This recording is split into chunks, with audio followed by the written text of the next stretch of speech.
السلام عليكم، نتمنى تكونوا بخير وعلى خير متابعيني الاوفياء اللي خلاو القناه غاديه وكتكبر. قبل ما نبداو ما تبخلوش عليا حبابي بالتعاليق ديالكم ولايكاتكم الزوينه بحالكم. اليوم قصه ما بحالها قصه، نبداوها بلسان صاحبها. اليوم جيت نعاود لكم قصتي اللي ممكن تكون سبب في انها تفيق شحال من واحد وتكون عبره للاخوان. المهم نحاول نختصر لكم حيت واخا نعاود حتى لغدا الصباح ما غاديش نوصف عمق الجرح اللي حاس به.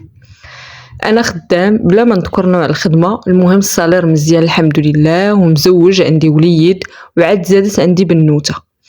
كنت عايش بخير والحمد لله، كنت في واحد الراحه وواحد النعمه ما عرفت بحقهم حتى افتقدتهم، او بالاحرى هادشي اللي وقع فيقني ووراني قيمه الانسان اللي كانت في يدي وضيعتها. كنت كنجي من الخدمه كنلقى الدار مسيقه والحوايج مصبنين والماكله موجوده وحتى خبز الدار كاين، مع العلم عندها التربيه وكتبات سهرانه معاها.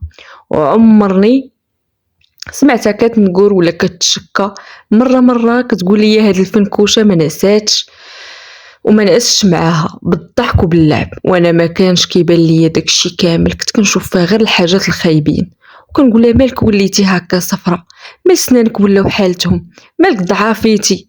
كنت شوفي الفورمات كيف دايرين، كنحاول نقص منها بدون سبب. شحال من مره بكات بكلامي وكنت كنشوف التصاور في الانستغرام والسناب، كنقول شوف العيالات كيف دايرين الضفار والشعر وانا عندي هاد المجرتله، وكنبقى نقارن بلا ما نحس. واخا هكا كنلعن الشيطان وكنقول المهم راها بنت الناس صايناني وصاينه ولادها ودارها. كنحاول نتغلب على داك الشيء.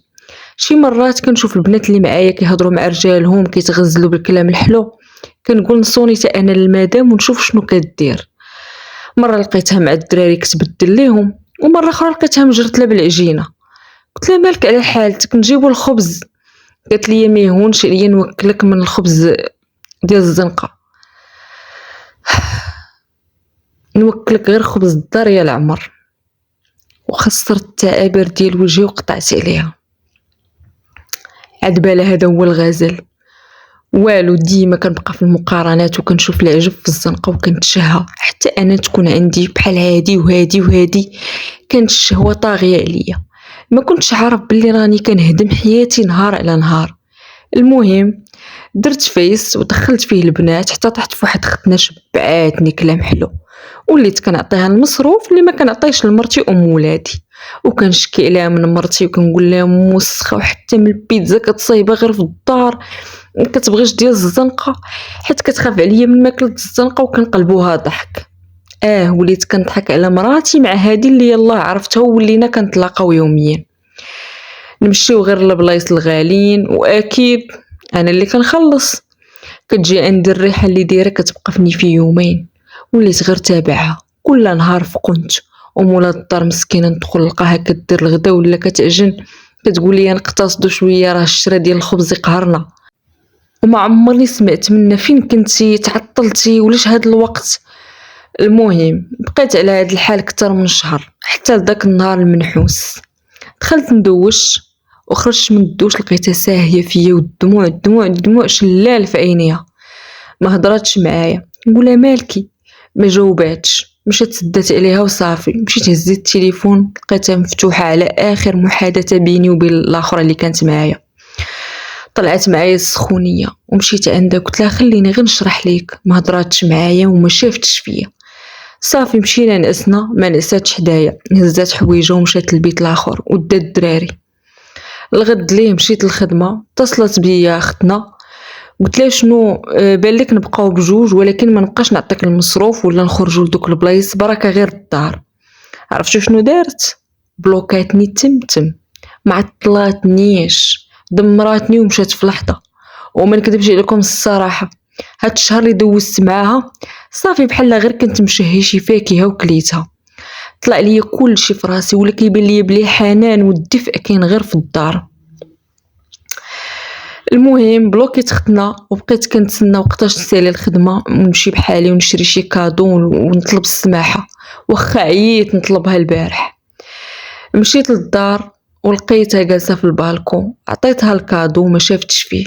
قلت لي شوفي غير هاد البراسلي ديال الذهب اللي كان عاجبك. هزات الكاس ديالها ومشات، ما حاولاتش حتى تشوف فيه. بدلت حوايجي ومشيت بست وليداتي اللي كينسيوني كلشي، ودخلت الكوزينه لقيتها خاويه، ما كاين لا غدا لا والو. مشيت عندها وانا كنهضر وكنطلب السماحه وكنحاول نبرر. قلت لها صافي غير هاد المره، ما شافت جهتي وما هضراتش، ولات كتعاملني بحال ما كاينش. حوايجي كيبقاو موسخين حتى نصبنهم، والماكله حتى نوجدها عاد ناكل. اغلبيه وليت كناكل غير في الزنقه حتى هلكاتني المعده. حوايجي نطويها من راسي، وشي حاجه اللي توضرات ليا نقلب عليها راسي. اما من قبل كانت هي اللي كتقلب وتطوي وتقاد. كنت نخرج من الدوش نلقى حوايجي موجودين اللي نلبس. دابا وليت الا ما دخلتش معايا الفوطه ما كاينش اللي يدخلها ليا. هنا عرفت شحال كانت هز عليا. قلت في خاطري صافي هادشي خصو الحل. انا غلطت وخصني نتحمل الغلط ديالي. مشيت عندها قلت لها فلانه صافي بركه راه زدتي فيه، غلطت وكنعترف. صافي يا تقادي معايا يا نعيطوا لدارنا وداركم ونديروا شي حل. شافت في الارض وضحكات، حطت لي كاع داكشي اللي كنت كنقولو انا لهاديك ملي كنت نهضر معاها. ونتشكلها من مرتي حيت قرات كلشي في الميساجات. جاوبت وقالت لي عيط لهم يديروا لك الحل معايا، حيت قهرتك بالبيزا ديال الدار وريحه العراق اللي فيا، وديما مشغوله مع التربيه، وفين ما تصوني كتلقاني نعجل لك في خبز الدار. عيط لهم يديروا لك الحل مع هاد الموسخه اللي صبرات لك على هبالك وجمعات وسخك، وصبرات للضغط ديال الخدمه ديالك وربات لك ولادك، وما عمرها طلبات لك حتى فلوس الحمام حيت عارفاك مزير. وفي نفس الوقت انت كتخسروا على الخانزات. ولا عرفتي شنو؟ انا نعيط ليهم.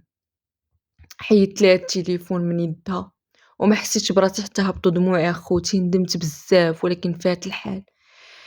قالت لي انا ما عاشقاش فيك، وجالسه غير باش ما نشردش ولادي ونديهم للزنقه حيت ما عندي حتى دبلوم ولا شهاده.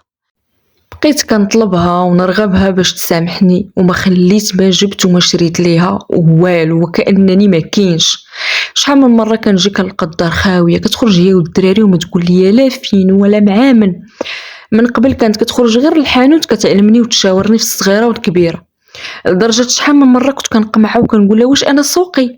دبري راسك بعدي مني، طلعتي ليا في صحتي. كانت كتقلب وضحك وتقول لي غادي نطيح لك الطونسيون ان شاء الله. المهم الغد ليه فقت ما لقيتهاش، بقيت كنصوني ونقلب بحال الحمق والو. دازت مده جاني استدعاء من المحكمه، رفعت دعوى الطلاق. فشلت في بلاصتي وتفكرت السيناريو من الاول، وطلعت معايا السخونيه. واش ما غاديش نبقى نفيق ونعس على صوت وليداتي؟ واش ما غاديش يبقاو يجريو عندي ملي رجع من الخدمه، خصوصا ولدي متعلق بيا بزاف؟ تصدمت وما عرفت ما ندير هنا. دخلت الوالدين عاودت لهم كلشي. الوالد دفل عليا وقال لي خساره تربيتي فيك، ما تستاهلش ديك بنت الناس. امي مسكينه بقات غير كتبكي. مشاو عندها طلبوها والو. قالت لهم صافي سالا الرزق بيني وبينه. واخا طاحت لها امي الى رجليها ما بغاتش وطلقنا.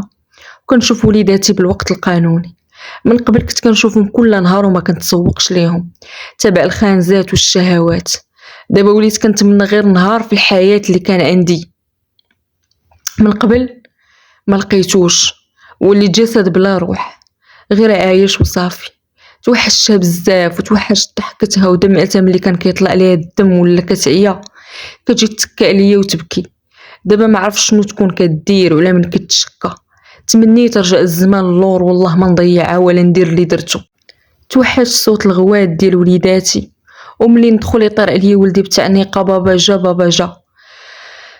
دابا كندخل الدار كلها ظلام والكآبه، ما عرفتش شنو ندير. اخوتي الحياه واقفه. كنتمنى حتى واحد ما يطيح في الغلط ديالي، راه والله ما كتحسوا بالنعمه حتى كتضيع منكم. ردوا بالكم وعيشوا لحظات زوينه مع عيالاتكم ووليداتكم، راه حتى لحظه ما كتعوض. وداكشي ديال الزنقه راه ما دايمش.